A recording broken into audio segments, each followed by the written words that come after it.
Olá amigos, sejam todos bem-vindos a mais uma live do canal Falando de Guerra.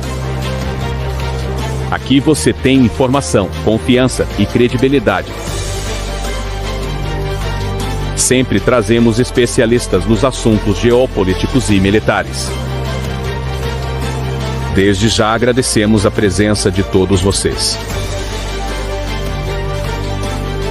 Aqui vai um agradecimento a todos os canais parceiros, são eles: o analista militar do nosso amigo Clesley, a nossa amiga Raquel Glória, ao comandante Vabansen Farinazzo, do canal Arte da Guerra, ao Rubem Gonzalez do Geoforça, ao Coronel Suez do canal Ao Bom Combate, e ao Eduardo Lima, Anti-Imperialismo. Sente-se e prepare-se para assistir mais uma live em alto nível. Faça as suas perguntas e interaja conosco. Apresentação: Nelson Davis e Walter Andrade.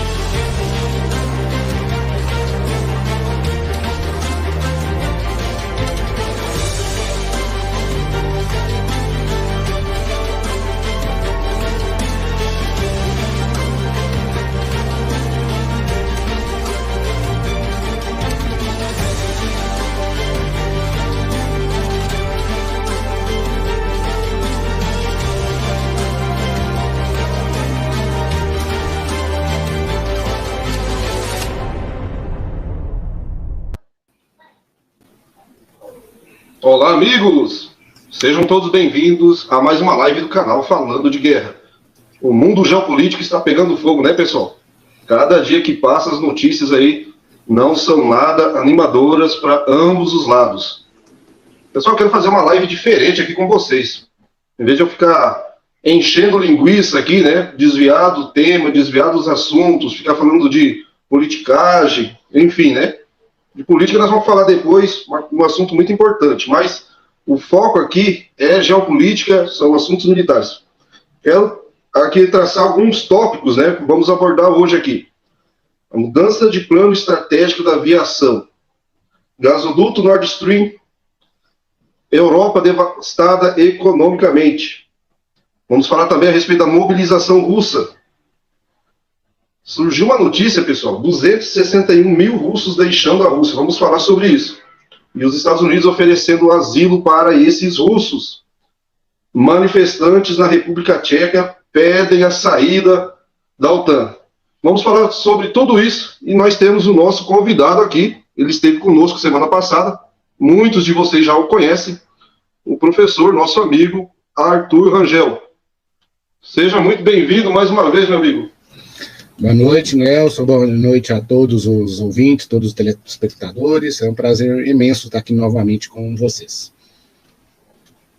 Pois é, Arthur. Dentro desses temas todos aí, escolhe um que você queira começar, Arthur. Quer falar sobre o gasoduto? Rapaz, por onde começar, Nelson? Por onde começar, Nelson? Nossa, os fatos atropelam os momentos, né? Os fatos estão atropelando a nossa realidade. Tá? A situação, Nelson, acho que quem não viveu desde a Segunda Guerra Mundial, entendeu? Nossos bisavós, por assim dizer, nossos avós, não viram um momento tão maluco, tão doido como nós estamos vivendo hoje em dia. E não só isso, nós estamos podendo falar que também é um movimento muito grave. Nós estamos aproximando praticamente da nossa crise dos mísseis de Cuba da nossa geração. A situação mundial hoje é gravíssima. Não podemos mais poupar palavras. Estamos num momento de uma tensão política, diplomática e social causada por esses movimentos europeus sem igual na história. O mais próximo que nós temos é a crise dos mísseis de Cuba, para vocês terem uma ideia. A ruptura do gasoduto, as coisas que estão acontecendo na Europa lá, as conjecturas, isso aí, vocês não têm noção ainda do tamanho que isso vai tomar, do tamanho do problema que nós estamos prestes a enfrentar. Exatamente, Arthur. Um momento muito conturbado e a gente não vê ninguém tentando frear, né? Há um movimento de um lado, há uma resposta do outro, e assim vai caminhando. Como eu sempre digo nos vídeos, parece que a OTAN e os Estados Unidos estão se atraindo como um imã. Pessoal, vocês que estão assistindo a live aí, ó, vamos deixar o like, vamos compartilhar. Boa noite a todos. Vou falar o nome de alguns aqui que está aparecendo para mim. Boa noite ao Lucas, ao Rosivaldo, a Elisângela. Todos uma boa noite. Ao Patife também. Boa noite, Patife. Então, Arthur, é muito conturbada essa situação. A Europa já está vivendo um caos, né? As notícias são alarmantes, principalmente a indústria alemã está sofrendo demasiadamente com essa crise energética, né? As empresas alemãs, as indústrias alemãs não estão podendo operar da forma que deveria, porque eles têm que reduzir o consumo de energia. Já se fala, Arthur, até de algumas empresas alemãs deixarem o país e procurar outros horizontes, só que esses outros horizontes não podem ser, por exemplo, a Itália, que está vivendo uma situação onde 100 mil empresas estão fechando as portas, justamente por causa dessa crise energética. Não pode ser a França, que também sofre do mesmo problema. Ou seja, é uma catástrofe muito grande o que a Europa está vivendo, né, Arthur? A Europa está vivendo um momento assim, conturbado mesmo. Nós não estamos ainda no auge do problema. Na verdade, nós estamos ainda no passeio, no comecinho do problema. Porque nós não podemos dizer que a crise energética ainda é uma crise grave. Não é uma crise grave ainda. Porque os estoques de gases da Alemanha e da Itália estão em um nível quase máximo. Entendeu? Por exemplo, a Alemanha tem um estoque de gás natural hoje 80% completo. Mas o que está acontecendo é que existe um trabalho de racionamento desses gases, desse material, para que no período de mais demanda, que é o inverno, ele possa ser utilizado. Então, nós não estamos enfrentando ainda o problema. Não estamos. Ali ainda é só a preparação. Entendeu? Grande parte dessa reclamação da indústria ainda é só por causa da preparação. O problema não aconteceu ainda. O racionamento do jeito que eles têm não acontece ainda. Em países muito neoliberais, em países que tem muito, que o gás muitas das vezes é privatizado, a mera especulação faz com que haja um aumento do preço. Não necessariamente falta, tá certo? O gás lá está caro, não é porque está faltando, não, é pela mera especulação ainda. Mas vai faltar. Isso nós vamos abordar hoje com mais detalhes, vai faltar ainda. Então, ali no centro europeu, ali, se a gente pega um mapa, a gente tem poucos países que estão preparados para a situação que está de vir. Nós temos aqui, por exemplo, a própria Alemanha, Polônia, Áustria, Hungria, República Tcheca, Itália, Romênia, Sérvia, Lituânia, Letônia, Países Baixos, Espanha e até Portugal, a situação vai ser muito grave, tá certo? Países que vão conseguir sobreviver de forma um pouco menos abalada vai ser a França, a Dinamarca e o Reino Unido, tá certo? Com alguns casos, a própria Noruega também. Mas ali a Suécia e a Finlândia vão passar muito aperto. O que acontece, Nelson? A França, ela não é um país que a gente não pode chamar deles de besta. A partir do momento que a situação começou a ficar muito complicada no setor energético, simplesmente eles reestatizaram todo o setor. Distribuição e produção. E é um país que a grande parte da sua produção energética é por usinas nucleares. Então, eles vão ter uma dependência muito forte. Então, falando que a dependência deles de energia externas por esses meios do gás russo chega entre 5% a 10% no máximo. E os Países Baixos e a Noruega, a Dinamarca, ela trabalha com uma energia renovável de forma muito forte. Ela produz muito petróleo e muito gás, que é utilizado principalmente no Reino Unido. Mas eles mesmos, eles utilizam energia renovável. A população pequena, a economia pequena, então não tem muito problema. Muito semelhante à Noruega, que também é a mesma coisa. Tá? Então, a crise que está por vir, está uma crise que vai se entrar no centro europeu. Entendeu? A gente pensa da França para cá. Tá certo?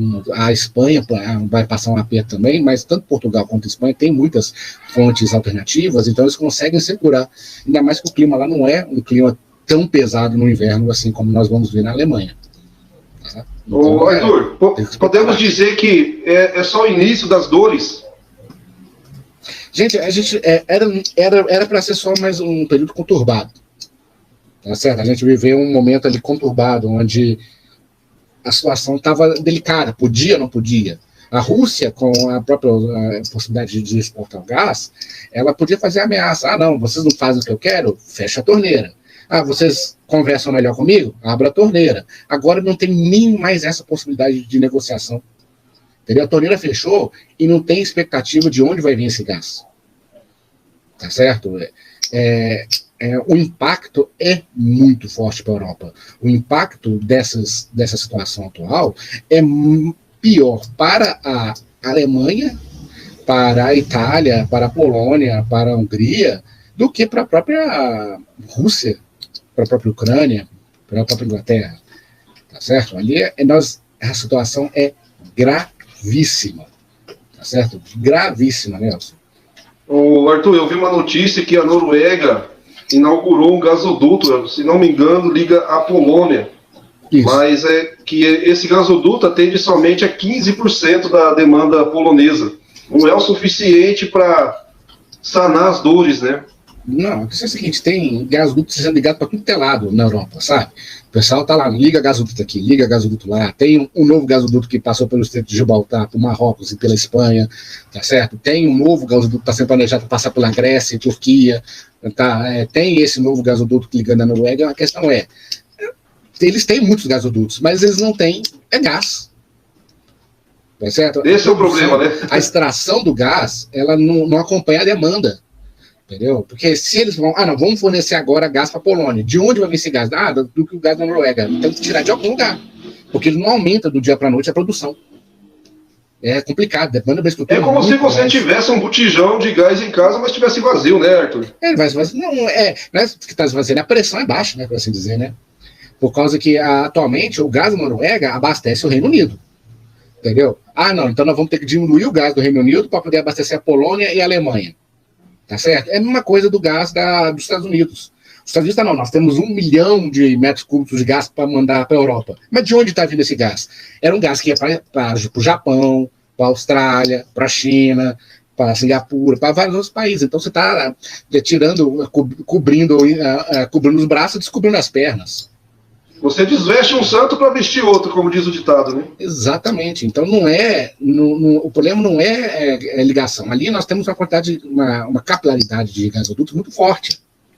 A Europa não é besta nesse sentido. Nós temos muitos gasodutos ligando toda a Europa. A questão é a falta de gás mesmo, entendeu? A pressão do gás, onde é que está vindo esse gás, a quantidade.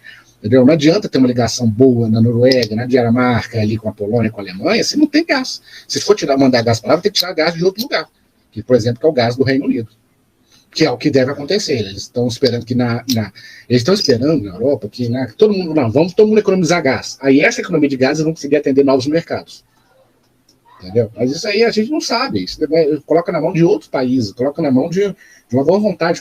E mesmo assim, num nível de quantidade energética muito menor do que tínhamos, por exemplo, no ano passado.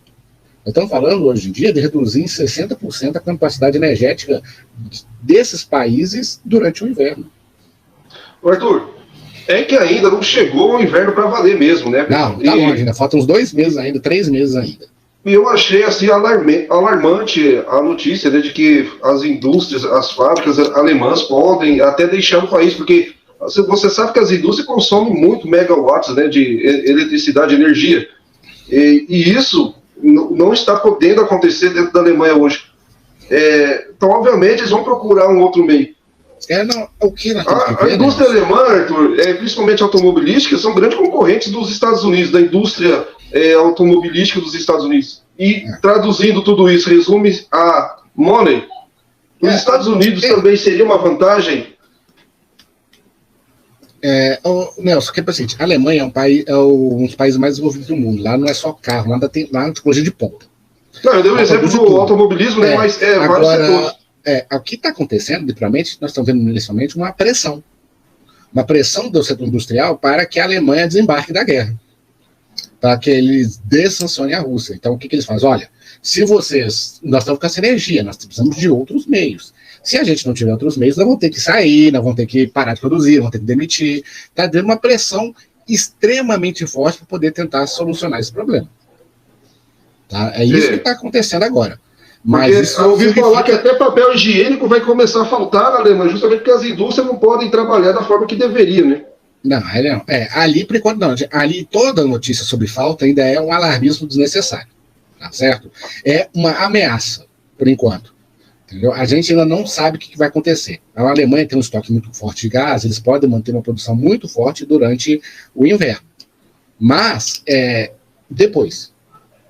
E depois? Como é que fica? Para substituir esse gás russo que a Alemanha está tendo, ela vai ter que fazer coisas que são muito complicadas. A Alemanha, de forma errônea, desde o acidente de Fukushima, ela desativou suas usinas nucleares. Entendeu? Ela não tem muitas coisas a fazer. Ela está tendo que reabrir as usinas de carvão. A usina nuclear desativada pode demorar 2, 3 anos para voltar ativa. A usina de carvão não. Entendeu? Você liga lá, pega o maquinário e já bota para queimar novamente. Então, eles têm certa alternativa para algumas coisas. Eles têm um tempo para poder botar as coisas a funcionar. A Alemanha vai voltar a ser movida a carvão, como ela foi. A Alemanha foi um dos maiores produtores de carvão do mundo. Mas isso, até isso funcionar, pode demorar uns 6 meses a 1 ano. E vai passar o inverno, e a situação vai ser muito delicada. Acho que a indústria, por enquanto, está só ameaçando mesmo. Não é que tem um perigo real. Eu não creio nesse perigo real do desabastecimento. Para mim, o maior perigo mesmo é em relação às vidas humanas que podem ser perdidas. Né? Imagina só, um inverno mais forte do que o habitual, ali poderia ser um desastre humanitário sem precedentes na história da Europa, já que a energia vai faltar quantidade. Certo? Não vai dar. Isso é o que está observando. É um medo na Alemanha. Entendeu? A pressão industrial é um medo. Por enquanto, Arthur, na sua visão, é mais uma pressão, então, do que a necessidade de reduzir o consumo de energia em si. Exatamente. É porque, na verdade, já colocou uma necessidade de redução. Já está reduzindo. Mas é uma redução que não impacta tanto. Tem que pensar, gente, que a Alemanha está vivendo... O Brasil, gente, não pode ter memória curta. A gente está vivendo o que o Brasil viveu no setor energético ano passado. Lembra? Ano passado, a bandeira vermelha, bandeira de escassez hídrica, a energia ficou cara e não sei o quê. É o que está acontecendo na Alemanha neste momento. Tá? Para vocês terem noção, não é um fim do mundo. Mas, ao contrário do Brasil, que depois choveu, replanejou e resolveu o problema, lá não tem essa previsão. Ali é dali para pior. Então, eles não têm um cenário muito bom pela frente. Não tem. Exatamente. Mandar um abraço aí para o nosso amigo, o SS18. O SS18, pessoal, nosso correspondente internacional, viu? E ele é de mim lá do grupo do Telegram. Daqui a pouco, Samuel, eu vou passar essa pergunta para o Arthur, viu? Pessoal, vamos aproveitar o que o Jonatas disse aqui, ó, e também o SS18. Vamos deixar o like no vídeo, vamos compartilhar essa live, pessoal. O Wellington Lopes, boa noite. Parabéns, manda um boa noite para o Wellington, Samuel, Guilherme e Rosana. Estamos todos assistindo. Parabéns. Um abraço para vocês todos aí, Wellington. Boa noite a todos aí. Qual cidade vocês falam? Então, Arthur, agora, esse acontecimento aí do gasoduto do Nord Stream, tá uma guerra de narrativas, né? Em cima de um importante que você falou aí, que é a pressão da indústria sobre o governo alemão, a pressão da indústria alemã sobre o governo para dessancionar a Rússia, por exemplo. Será que isso não poderia ter caído, por exemplo, nos ouvidos da inteligência norte-americana, e eles, antes da Alemanha tentar se aproximar novamente da Rússia, eles falaram, vamos acabar com isso de uma vez por todas? Nelson, vamos tirar esse raciocínio da cabeça. E, na minha opinião, a gente tem que ignorar isso aí. O que nós estamos vendo são só desdobramentos. A pressão alemã sempre existiu desde o começo da guerra, principalmente por parte dos nacionalistas, que deu um problema europeu sendo nacionalizado. Não vamos entrar em detalhes nisso agora. Agora, desde antes da guerra começar, os Estados Unidos falam, entendeu, que poderia fechar o Nord Stream. E como falou isso, eu não sei, entendeu? Já ameaça. O que nós estamos vendo é um recrudescimento de toda a Europa em frente a uma situação delicada. Você vai automaticamente falar que é a Rússia que destruiu os nossos gasodutos? Não sei. Não faz sentido se você for olhar diretamente. Vai falar, não, foi a Rússia que atacou e etc. E eles quiseram prejudicar, mas não faz sentido. A Rússia está brincando de abrir e fechar a torneirinha já tem uns 4 meses. Ah, não, estragou a turbina, fechou. Consertou a turbina, abriu. Tá assim, já tem uns 4 meses. Por que agora fechar de forma definitiva? Por que agora acabar com essa possibilidade de negociação e colocar a Europa de joelhos? Literalmente, a Europa está de joelhos. Eu não consigo imaginar. A Rússia, com a instituição desse gasoduto, a Rússia perdeu pelo menos 1/3 do seu poder geopolítico na Europa. Eu não consigo. E o prejuízo para a Europa, para a Rússia, é muito grande. Entendeu? Porque o Gazprom ela exporta grande parte da sua produção por meios do gás, entendeu? Agora que estamos no verão, no outono, eles conseguem ainda suportar essa demanda por navios. Mas quando chegar no inverno e congelar lá o Mar do Norte, eles dependem necessariamente dos gasodutos.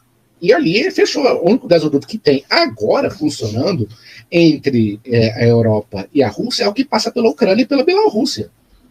São os únicos gasodutos. E o da Ucrânia está fechado. Já tem bastante tempo. Então, a situação é gravíssima mesmo. Eu não consigo, para mim, claro, pode ser a Rússia, não pode ter sido, entendeu? Mas a lógica se impõe. Entendeu? Ali, o gasoduto não estava numa profundidade relativamente alta. Ali o mar ali não é muito fundo, mas estava uma profundidade por volta de... Não me lembro muito bem agora, mas por volta de 150 metros de profundidade. É um gasoduto que fica enterrado no leito, ou seja, eles passam o gasoduto, depois jogam, remexem o leito marinho, tá? E estavam distâncias boas um dos outros, algumas dezenas de metros, não ficam um do lado do outro. Não são só 2 tubos, se não me engano, são 5 tubos, tá certo? Porque se caso um fechar tem o outro, não sei o quê, e é melhor, mais seguro assim, tá? O que aconteceu é que literalmente explodiu. Alguma coisa explodiu, forte o suficiente para remexer o leito oceânico e o suficiente para romper a maioria desses tubos. Tá? Esse gasoduto, quando ele é pressurizado, ele demora por falta de 1 semana para poder ser enchido. Ou seja, o gás que sai de lá demora 1 semana praticamente para chegar do outro lado, dentro de uma pressão. Claro que depois que tem a pressão, ele vai mais rápido. Mas ele tem que ser pressurizado. Então ali, por exemplo, está vazando a pressão ainda, já fecharam os 2 lados. Então, necessita de um grau técnico e de habilidade muito alto para fazer esse ataque. Não é qualquer um. Foi a Ucrânia? Pode ter sido, mas eu duvido. Eu conheço poucos países que têm a capacidade técnica operacional de fazer isso. Eu já ia falar sobre isso. Não, pensa bem, ali é uma coisa que nem grupo terrorista consegue fazer. Entendeu? Isso aí é atentado de Estado. Entendeu? É um atentado de Estado. Se fosse só uma linha, uma parte, poderia falar que foi um acidente. Mas ali foram as 2 principais linhas. Então são poucos países que têm capacidade de fazer isso. Entendeu? Inglaterra, Rússia, Estados Unidos, China, Japão, são alguns países que têm capacidade. Mas quem realmente está lá? Ali é Inglaterra, Estados Unidos e Rússia. A quem interessa, né? Essa é a grande questão. Ali... Mas por isso, com o meu raciocínio.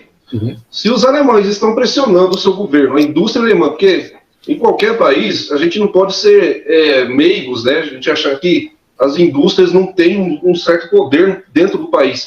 Se as indústrias estão pressionando o governo alemão, por exemplo, a retirar as sanções contra a Rússia e os Estados Unidos, que monitoram tudo, principalmente nessa questão aí, que eles não querem perder espaço para a Rússia, muito possivelmente pode ser coisa orquestrada dos Estados Unidos. Porque, na minha visão, também concordo, Arthur, que não faz sentido a Rússia destruir um negócio que é só de fechar a torneira. Não faz sentido você destruir um encanamento se você pode ir lá no registro e fechar. Né? Exatamente, entendeu? Ali pode ter sido os Estados Unidos, pode ter sido a Inglaterra. Para mim, são os maiores... Também, a Inglaterra também. Porque a Inglaterra tem a Noruega lá para poder... deixar as coisas boas lá para eles, né, para poder resolver.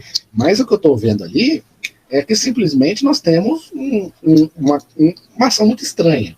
O gasoduto explode e no dia seguinte os Estados Unidos já fala que já tem 1 milhão de metros cúbicos de gás prontos para ser enviados, entendeu? Para poder suprir a emergência atual. Tá? E o Anthony Blinken parece que comemora. Ele diz o seguinte, ele fala que agora é a hora da Europa se livrar de vez da Rússia e procurar fontes de energias renováveis. Então, fica muito explícito. Não, e olha só, entendeu? Fica isso, entendeu? E nós vemos diretamente muitas pessoas que já estiveram em cargos de primeiro escalão, já ex-ministro da Defesa, ex-ministro da Segurança, da Alemanha, da Polônia, ex-primeiros ministros, tudo falando que é coisa dos Estados Unidos. Ali, Nelson, foi em águas territoriais. O jeito onde aconteceu, ali caracteriza, obviamente, um ataque à Alemanha. Tá certo? Ali é um ataque à Alemanha. Exatamente. Se falar que foi um ataque. Olha só o perigo que nós temos. Se falar que foi a Rússia, quer dizer então que a Rússia atacou a Alemanha. Logo, é um ataque à OTAN, logo, guerra. Todo mundo se mata. Acaba o mundo de uma vez. Apaga a luz. Tá certo? Se falar que foi os Estados Unidos, o que acontece? Um membro da OTAN atacou outro membro da OTAN. Ali vai falar que é a Rússia, gente. Eu não tenho que falar que é a Rússia, não, vai ser o fim do mundo. Mesmo falando que a Rússia é um risco muito grande. A Rússia iria causar uma guerra com a Europa por causa de um gasoduto que abre e fecha, tanto do lado da Alemanha quanto do lado da Rússia? Não faz sentido. Nada ali faz sentido. Entendeu? Se nós formos analisar os interesses, Arthur, eu falei inclusive na live, que eu fiz uma live de madrugada, uma live surpresa, e obrigado a todos que assistiram a live. Se tiver alguém aqui, ó, de madrugada, achei que não ia ter ninguém, mas falei, o intuito da live era mais para ela ficar como se fosse um vídeo postado, né? Porque não ia ter tempo durante o dia. Mas a quem interessaria? A Ucrânia interessaria jogar a Europa contra a Rússia. Isso. Só que, como você falou, será que ela teria essa capacidade? Né? Eu creio que não. Mas os Estados Unidos, seria interessante para os Estados Unidos? É como você falou, os Estados Unidos já estavam com quantos? 1 milhão de metros cúbicos. 1 milhão de metros cúbicos prontos, então... Tá na cara. Aí, aproveitando a pergunta, Samuel, que nós estamos dentro desse tema, o Samuel está perguntando, seria um ataque de forças especiais ou de submarinos sabotadores? Hoje em dia tudo pode ser feito por drone, né? Entendeu? Hoje é submarino, drone, consegue fazer isso, entendeu? Simplesmente leva lá, sabe onde está exatamente a população, põe uma carga explosiva forte e explode. Forças especiais não é profundidade muito alta para essas forças conseguirem operar, entendeu? Então ali pode ser por drone, por os drones comandados por submarinos, entendeu? Porque o submarino entra na água e some, né? Entendeu? Só aparece depois quando vai e volta para casa, né? Então ele pode ter sido qualquer coisa, né? Realmente. Mas gente, não. Ali foi trabalho de drone, entendeu? De submarino drone, entendeu? Que fez essa operação. Não foi avião, não foi helicóptero, não foi navio, não foi isso, entendeu? Não, se alguém falar isso, já tirem isso da cabeça que não foi. Tá certo? Ainda mais que é uma área muito vigiada. Ô Arthur, eu vi uma narrativa da CNN já dizendo que foram os próprios russos. Começou essa narrativa de que foram os russos. Né? Falar que foram os Estados Unidos seria acabar com a guerra. Comprova com os Estados Unidos, acabou a guerra. Porque agora os Estados Unidos estão atacando a Europa, fica muito óbvio. Não tem mais a possibilidade de, vamos da Europa. Não, os Estados Unidos está piorando a situação. É como se eu estivesse brigando com o vizinho e o meu colega que deveria estar me apoiando na briga com o vizinho está lá roubando minha geladeira, aproveitando que eu estou lá brigando, tá certo? Então, eles têm que culpar a Rússia. É necessário. Eles podem até falar que foi um acidente para poder evitar uma escalada da situação. Mas eles têm que culpar a Rússia pelo próprio bem na narrativa deles. Tá certo? Seria uma quebra de paradigma sem igual na história. Tá certo? Ali, as próprias pessoas que já tiveram cargo político falaram, você conhece os Estados Unidos. Agora não estão esperando para ver. Entendeu? Agora lembra que foi em território alemão. Não ataque a Alemanha. Você vai agora falar que a Rússia atacou a Alemanha agora? Neste momento que a Rússia está enfrentando um momento mais delicado, que não está fácil lá dentro na Rússia, isso causou um prejuízo enorme para eles. Entendeu? Eu estava aqui agora, antes da live, conversando com colegas da Rússia agora, a Gazprom está um caos. Porque ele pegou de surpresa e causou um prejuízo ali, que voltou gás, quebrou turbina, e não sei o quê, que sim, é enorme. Ele poderia. O pessoal da Gazprom está trabalhando desesperado ali, com o risco de alguém até morrer. Eu não acho que se fosse. A Rússia teria uma coragem, praticamente como se fosse bombardear o próprio território. Não faz sentido. Então, realmente, não existe lógica em acusar a Rússia. Entendeu? Não existe lógica. Ali tem que fazer um exercício de imaginação muito forte. Não é assim. A gente tem que ser um pouco mais sábio. Exatamente, Arthur. O André Luiz falando, eu assisti a live hoje. Obrigado, viu, Luiz? André Luiz. Compartilha essa live, viu, gente? Compartilha aí nos grupos do Telegram, no WhatsApp. E vamos deixar o like. Quem não deixou o like, vamos deixar o like aí. Tinha uma pergunta aqui para você, Arthur, mas já vamos fugir do tema em questão, mas dentro também do propósito da live. É sobre o referendo. Vamos passar essa pergunta para você, porque senão daqui a pouco a gente está lá embaixo. Arthur, o referendo pode deixar as coisas ainda mais tensas se a Ucrânia continuar atacando essas regiões que agora são da Rússia? Isso pode piorar a situação, tendo em vista as ameaças do Putin? Samuel Souza, grande abraço, viu? Bem, os referendos, gente, já eram esperados, entendeu? Ali a Ucrânia vai continuar atacando. Tá certo? Ali não resta dúvida. Já aconteceu o referendo e vai continuar atacando. Por enquanto, gente, ali os referendos já terminaram. Tá certo? A gente não vamos nem entrar no mérito se eles foram legítimos ou não, se foram fraudados ou não, isso não importa agora. A questão é, o referendo terminou, ponto. Agora isso vai para a Duma. Para a Duma decidir, porque lá não é uma ditadura, lá tem uma certa política na Rússia, diferente do que a gente está acostumado, mas existe. Tá certo? É a Duma decidindo, entendeu? Aí tem alguns processos administrativos, e aí passa a ser território russo de acordo com a própria Constituição da Rússia, que permite que isso aconteça. Aí vai acontecer o quê? A Rússia vai atacar aquela região, vai ser um pretexto como se tivesse atacado a Rússia, já que ali vai ser Rússia. Certo? Aí a Rússia, com essas tropas mobilizadas, né? E aí ela vai ter capacidade de entrar em guerra com a Ucrânia. Tá bom?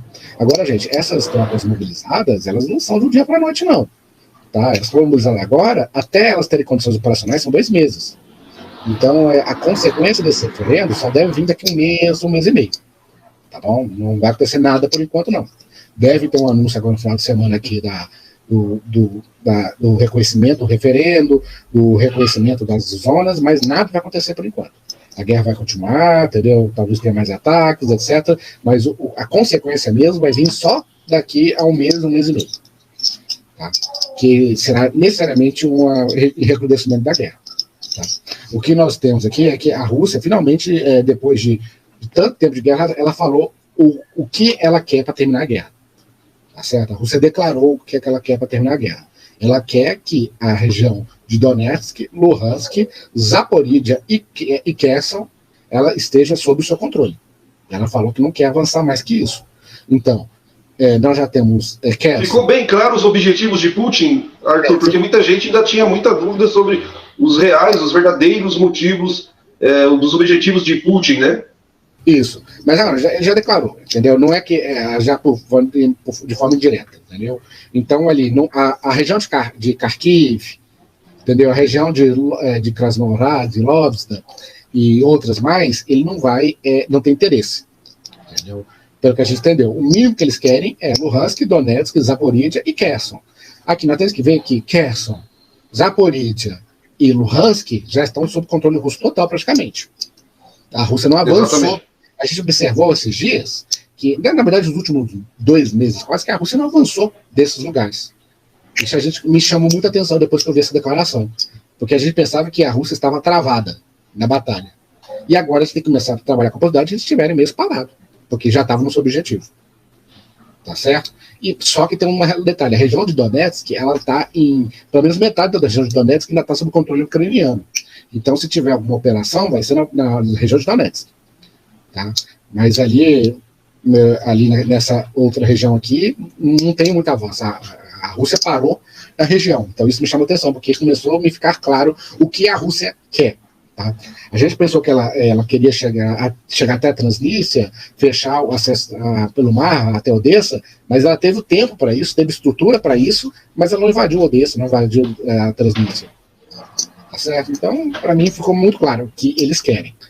Vai manter um pequeno acesso ao Mar Negro por parte da Ucrânia, né? Mas o Mar de Azov e essa parte leste aqui, onde claramente a maioria étnica é russa, os ucranianos já vazaram de lá faz bastante tempo, por causa da própria perseguição dos ucranianos da guerra que tem provocado lá há muito tempo. Então, eles devem manter essa região. Tá? Não devem ter, essas outras regiões devem manter, ali a região de Kharkiv, por exemplo, deve ficar com a Ucrânia. A Rússia botou a régua, que é o mínimo que eles aceitam. Ô, Arthur, eu vi vários vídeos, né, e vários artigos dizendo que a Rússia está com tudo nessa contraofensiva ucraniana, principalmente na região de Kherson, inclusive com bombardeios, e, digamos assim, freou o avanço ucraniano. Os ucranianos não estão conseguindo avançar, né? Mas dentro disso tudo, houve uma notícia de que a Rússia perdeu 10 aeronaves, né, entre caças e helicópteros. Eu tentei confirmar em algumas fontes, mas as fontes que eu achei, podemos dizer assim, são pró-ucranianos. Não vou dizer que seja fake news, né? Eu não tenho uma confirmação de uma fonte independente, mas isso, se for confirmado, se a Rússia perdeu 10 aeronaves em 2 dias, os próprios Estados Unidos já estão aí traçando um plano estratégico de aviação, que eles observam o campo de batalha e estão percebendo que não dá para fazer guerra mais com a aviação tática quando é negado o espaço aéreo. O que é negar o espaço aéreo? É trabalhar com uma determinada região. Se os ucranianos fizeram isso, né, obviamente com o apoio de sistemas antiaéreos fornecidos pelo Ocidente, são sistemas de médio e longo alcance. E os portáteis, né, que são os de baixa altitude, os Stinger. Isso faz com que a aviação, né, a aviação tradicional, ou seja, não dá para voar muito alto por causa dos mísseis de longo alcance. A maneira que eles encontraram para tentar driblar isso é justamente voar em baixa altitude. Só que ao voar em baixa altitude, eles ficam expostos aos Stinger. E segundo esse artigo que eu li, os Estados Unidos já planejam uma mudança na sua estratégia de fazer a guerra, fazer o que a China já está fazendo, né? Que a China, não sei se é o maior país nesse quesito, mas é investir em drones, enxame de drones, né? Porque os drones não são tripulados, os caças, os aviões são muito mais caros, e então os Estados Unidos já estão elaborando planos para fazer esse tipo de guerra, empregar menos a sua aviação num campo muito hostil, num campo de batalha onde é negado acesso ao espaço aéreo. Você tem alguma confirmação, Arthur, se a Rússia sofreu tudo isso de perda aí de avião, de helicópteros? A confirmação russa que eu tenho são 2 aviões e 2 helicópteros por enquanto. Tá certo? Nesses últimos 2 dias mesmo. Mas todos eles foram derrubados por sistemas Manpad. A Ucrânia, por enquanto, até o momento, não conseguiu derrubar nenhuma aeronave russa por sistema de longo alcance. Tá? O que acontece é que é difícil defender contra o Manpad. O Manpad é rápido, entendeu? Ali embaixo passou, tirou, atingiu. Mas realmente aconteceu. As aeronaves voam baixo, atinge as aeronaves, entendeu? E pronto. Agora, Nelson, nós temos que observar que a gente não pode simplesmente falar a guerra é assim. Tá? Realmente, os Estados Unidos tem que mudar. Porque a melhor forma que as coisas estão acontecendo, nós estamos vendo que simplesmente não vai ser, a guerra do futuro não vai ser como a gente imagina. Mas, observando bem, nós temos que também sermos geoestratégicos. Aquela região de Donetsk e Luhansk, ali perto principalmente de Kherson ali, e de Zaporídia, são regiões planas. Ali é plano de doer. O mais próximo que nós temos disso é ali no Rio Grande do Sul. E o Rio Grande do Sul é muito montanhoso comparado com a Ucrânia, tá bom? Ali é plano, então é difícil esconder aeronaves, é difícil de fazer voos guiados especiais, tá certo? Ali, dependendo de como for a planície, você vê o avião lá a 2, 3 km de distância pela planície, aí dá tempo de se preparar. Quando tem montanhas, é um lugar mais complicado, você não sabe de onde está vindo o avião, então não dá tempo de preparar os sistemas antiaéreos. Tá? Mas, então, nesse cenário onde tudo é plano mesmo, ali é simplesmente voar baixa altitude com esses sistemas modernos, não está dando certo. Não está dando certo. Mas isso também não está dando certo para a própria Ucrânia. A Ucrânia, todo dia sim, dia também perde aeronave. Entendeu? Então, realmente, para esse tipo de cenário, não dá para mudar. Agora, a geografia não é assim no mundo todo, né? Outros lugares, a geografia tem montanhas, tem rios ali, vale, não sei o quê, planície, planalto, então fica mais difícil de utilizar o sistema Stinger. Tá? Mas na planície ali, os Stingers estão fazendo e acontecendo. Por que, Arthur? Acredito que mais de dezenas de aeronaves de ambos os lados já foram abatidos dessa forma.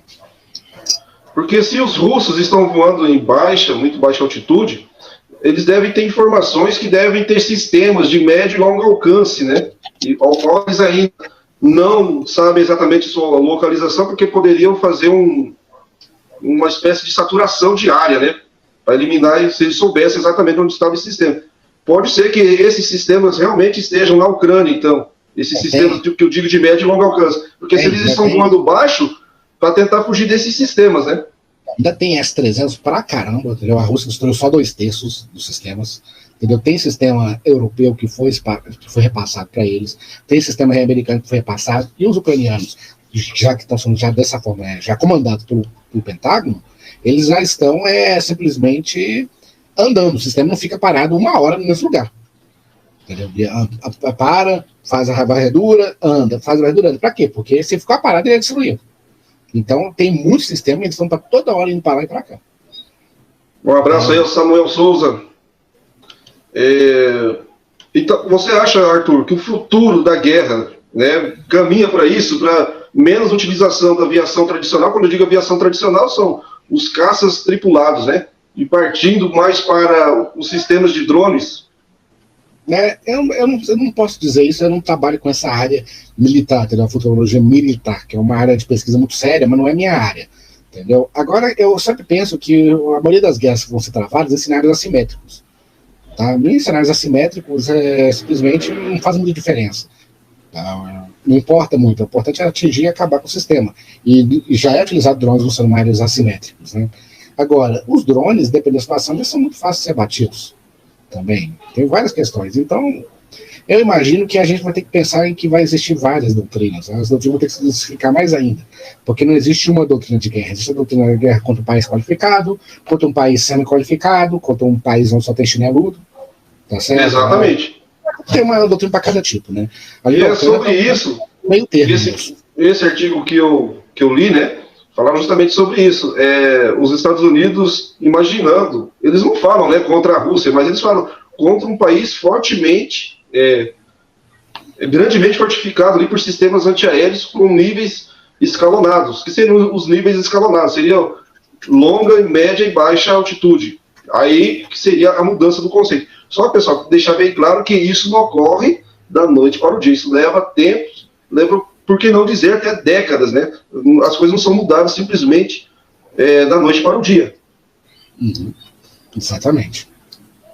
Uma pergunta: já houve sabotadores ucranianos dentro das fronteiras tentando destruir Nord Stream 1, mas como os Estados Unidos manipulou a Ucrânia, o que aconteceria se a Ucrânia fosse ser culpada do Nord Stream 1 e 2? Gente, o Nord Stream, ele só passa dentro d'água, entendeu? Ele é subaquático. Então, simplesmente, eu acho muito difícil ter um sabotador ucraniano, entendeu? Pode ter sido, pode, entendeu? Mas nessa área não teve. Tem sabotador de outros lugares, entendeu? Já teve ataque a depósito de combustível em cidades pequenas do interior da Rússia, ali na região ali de Belgorod, sabe? Mas não sei, entendeu? Não posso falar. É um pouco provável que seja a Ucrânia, entendeu? E muito provável que seja um país mais qualificado, porque é uma operação complexa mesmo, tá bom? A profundidade desses gasodutos não foi revelada, a profundidade deles, né? Pelo menos nos artigos que eu li. Pode falar. Então, a profundidade, porque dependendo da profundidade, seria impossível o ser humano sem ter um equipamento adequado, ou, como você falou, pode ter sido um ataque de drone subaquático, né? Nelson, é o que eu falei no começo da live, né, quando perguntaram, isso certamente foi drone, entendeu? Drone subaquático mesmo. A profundidade ali é por volta de 60 metros, 70 metros. Está além da capacidade humana normal, sabe? Em operação especial. Ali certamente foi submarino, foi alguma coisa deste tipo, sabe? Certamente foi. Não resta dúvida, tá? E por isso que é uma coisa complicada. Muito complicada mesmo de ser feito. Não é qualquer país que tem capacidade. Tem que pensar em quais países conseguem ter acesso ao Mar Báltico. Entendeu? Estão lá no Mar Báltico. O Mar Báltico, ele tem a questão de ele é fundo, mas não é tão fundo assim. Ele lembra um pouco o Mar Vermelho, sabe? O Mar Vermelho também não é muito fundo, sabe? Não é diferente é diferente do Mar Negro, que o Mar Negro tem partes que são extremamente profundas. Então ali foi uma questão operacional complexa, não é qualquer um que faz aquilo não. Tá? Realmente, eu só tenho 3 países na minha cabeça: os Estados Unidos, a Alemanha, os Estados Unidos, Inglaterra ou a Rússia. Eu meio tendo a descartar a Rússia por causa dos danos, por causa do perigo que seria. Tá bom? Ô Arthur, você falou o que eu disse na live também que eu fiz na madrugada. Eu falei justamente sobre os possíveis, né, os países que poderiam, que têm essa capacidade de fazer algo desse tipo, é justamente esses 3 países que eu citei também. Uhum. Pessoal, vocês estão chegando agora, vamos deixar o like, vamos compartilhar a live, pessoal. Live em grande estilo, que nós não fica enchendo linguiça, não. Que nós vamos direto ao ponto, né, Arthur? Exatamente. Nós já falamos, você que está chegando agora, falamos sobre mudança do plano estratégico, isso acabamos de falar sobre aviação, né? O conceito de uma mudança de uma aviação tradicional para utilização de drones. Estamos falando sobre o Nord Stream, que esse é o tema principal. Falamos da economia da Europa, né? Principalmente a Alemanha, que é o país que mais pode sofrer, né, Arthur? Alemanha e Itália. Alemanha, Polônia e Itália são os maiores. Exatamente. Falamos um pouco sobre a mobilização russa e vamos falar um pouco mais agora. Arthur, como você disse na live passada, né, são 300 mil homens que foram convocados por Putin. Dentre esses homens, aqueles, pelo menos as notícias que eu li, né, aqueles que estão trabalhando em empresas de tecnologia da informação, ou que são mão de obra, por exemplo, no setor da defesa, que trabalham no setor da defesa, mas que já passaram, né, pelas Forças Armadas russas. Até pais de família, que a família depende exclusivamente dele, estudantes, essas pessoas estão sendo poupadas, né? Sim, não é. E dentro desses 300 mil, Arthur, só para terminar essa pergunta, você disse na live passada, nem todos eles quer dizer que vão para a Ucrânia. Eles podem ficar como uma força reserva para um possível escalonamento também, né? Não, o que acontece, gente, o pessoal está pensando que está chamando eles para ir para a guerra. Eles não vão para a guerra. Esses voluntários, na maioria deles, vão ficar na Rússia mesmo. O que vai acontecer é que os que estão na Rússia vão para a guerra e eles vão ficar no lugar deles. Porque a Rússia não pode deixar um pontinho sem o contingente mínimo necessário. Então não é que eles não vão ser enviados, entendeu? Está dentro do decreto de convocação. Essas pessoas estão sendo chamadas para substituir os que estão na Rússia, das tropas operacionais comuns da Rússia, porque essas tropas irão para a guerra. Provavelmente. Eu não estou assinando embaixo, não. E as pessoas convocadas irão substituir eles e ficar no lugar deles. Tá bom? Porque quando estiver combatendo a Rússia, tem que manter toda a sua prontidão operacional.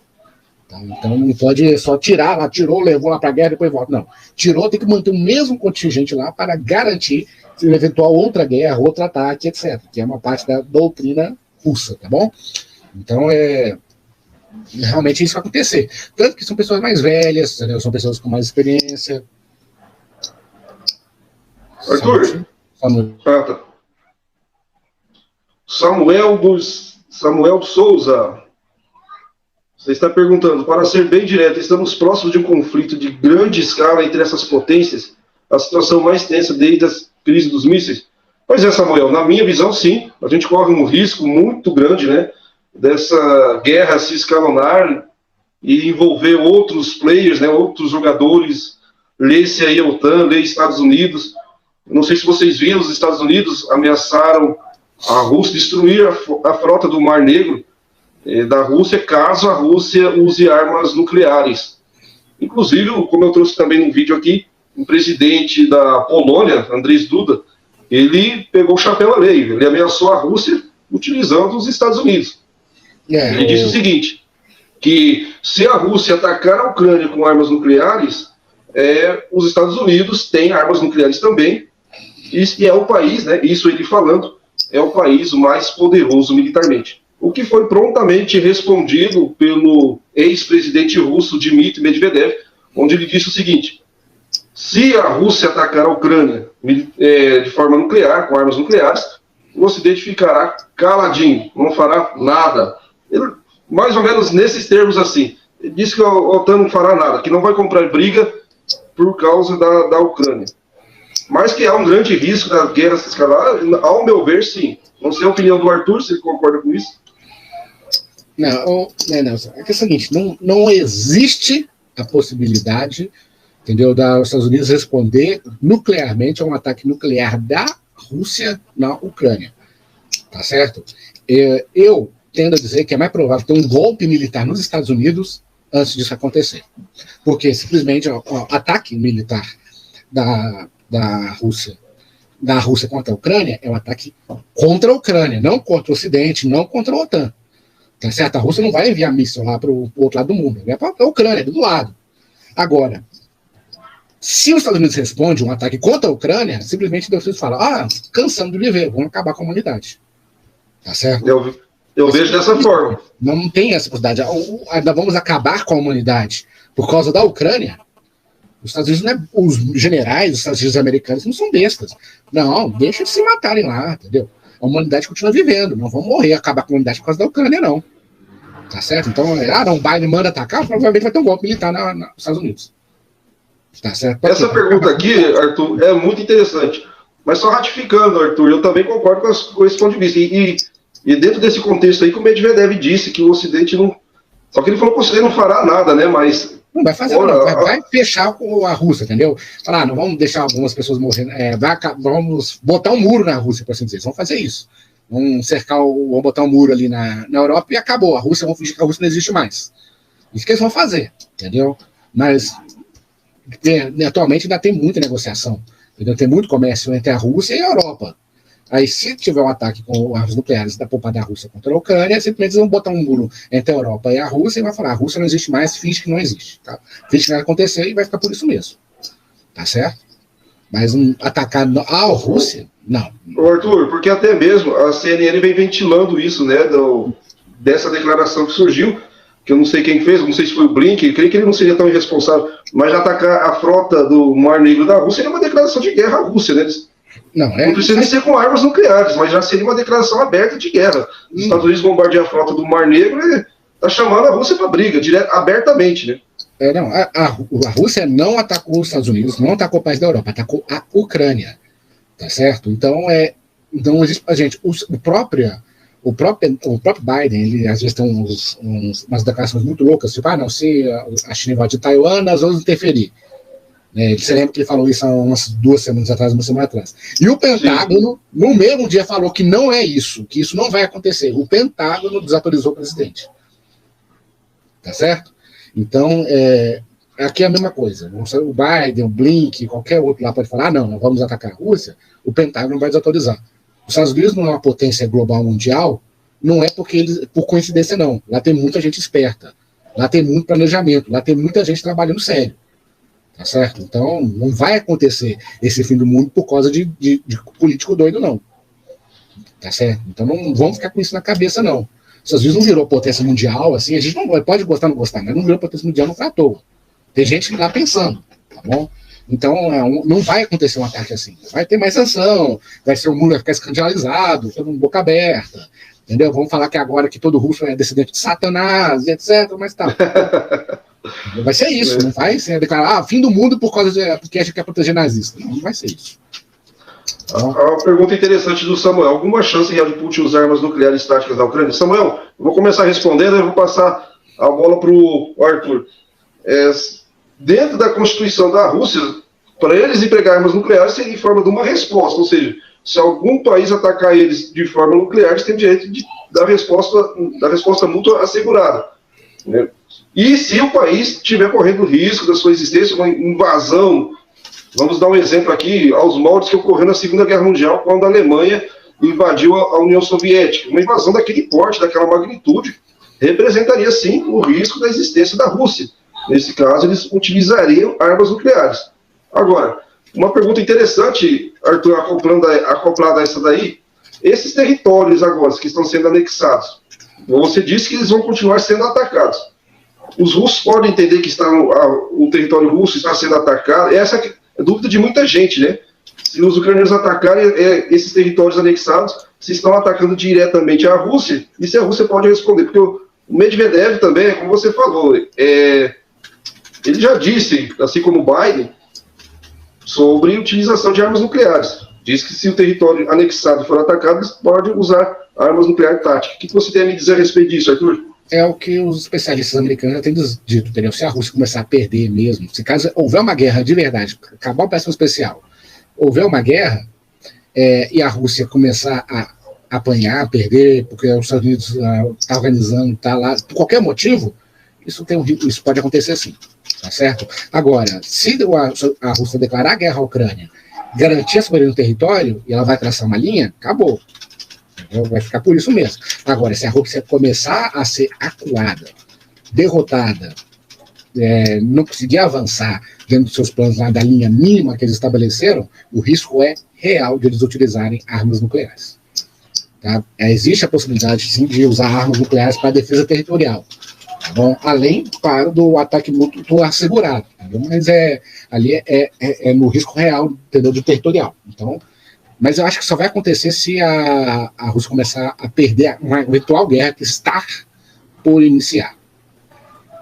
O Gustavo está falando aí, eu não tenho informações a respeito disso. Se o Arthur tiver... Estão enviando iodo aí com urgência para a Ucrânia. Tem alguma informação a respeito? Não, já enviaram iodo para toda a Europa há muito tempo, entendeu? Ali eles distribuem iodo, a qualquer período já distribui iodo. Entendeu? Então já tem uns 3 meses que eles enviaram para a Ucrânia já, entendeu? E não só a Ucrânia, a Alemanha também repôs seus estoques, entendeu? E já organizou já. Está todo mundo lá preparado. É bom estar preparado, mesmo que não vá ser utilizado, tá bom? Muito obrigado aí, Luciano e Abreu. Muito boa análise de vocês, com profundidade, objetiva e sem encher linguiça, é verdade. Então, Luciano, há fontes que dizem que foram 10 aeronaves, né? Mas do lado russo já dizem que foram 4.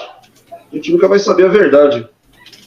Sidney Kripa, aquele abraço, boa noite para você também. Sidney Kripa sempre prestigiando as nossas lives. O Joilson também, Joilson Santos. Por que a Rússia não usa mísseis lançados por bombardeiros de fora do espaço aéreo ucraniano? Já usa, velho. Todos aqueles ataques com K-102, entendeu? Com o próprio Kinzhal, aí são todos fora do território ucraniano. O que acontece é que muitas vezes necessita de ataque aéreo de apoio aproximado. Tá certo? Aí, ataque aéreo de apoio aproximado, na hora o soldado fala, olha, coordenadas XYZ, preciso que você ataque ali. Aí tem que mandar a aeronave.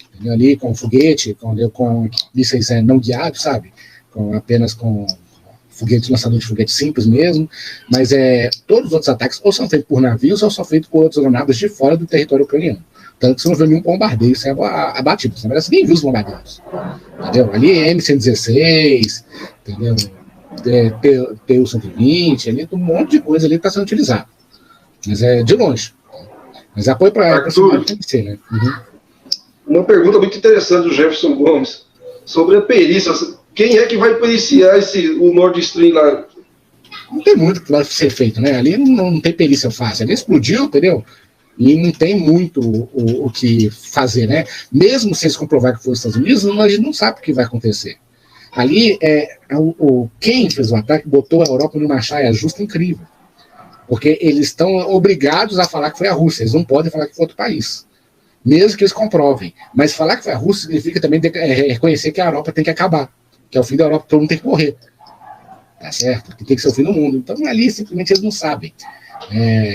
Então vai ter que ser um cálculo. Ali não vai ter nenhuma perícia, eu acho que vai acontecer, não. Vai ter que ser um cálculo diplomático ser igual. Tá bom? Vai ter que ser um cálculo diplomático ser igual para tentar descobrir o que eles têm que fazer.